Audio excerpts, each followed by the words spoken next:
this.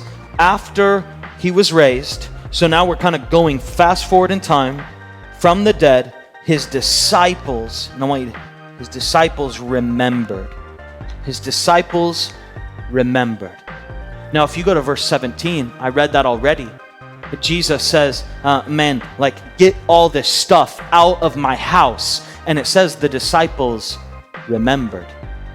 It says the disciples remembered that Scripture says that he has a passion for his Father's home. And here in verse 22, it says they remembered.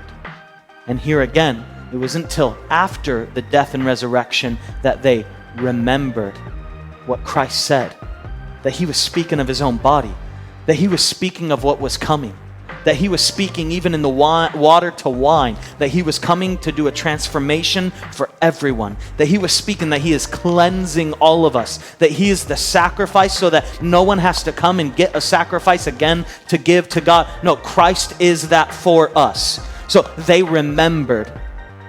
And I think this is so important, and what stuck out to me in this section of scriptures, throughout this we see in verse 17 and verse 22, the disciples looked back at what happened, and now here they remembered.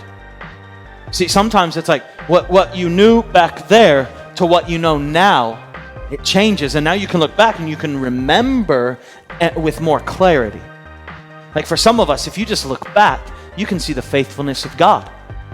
Some of you right now, just stop for a moment. You can like think, and you can be like, man, actually, like the career that you have right now, you were crying out and desiring God to bring you to that job.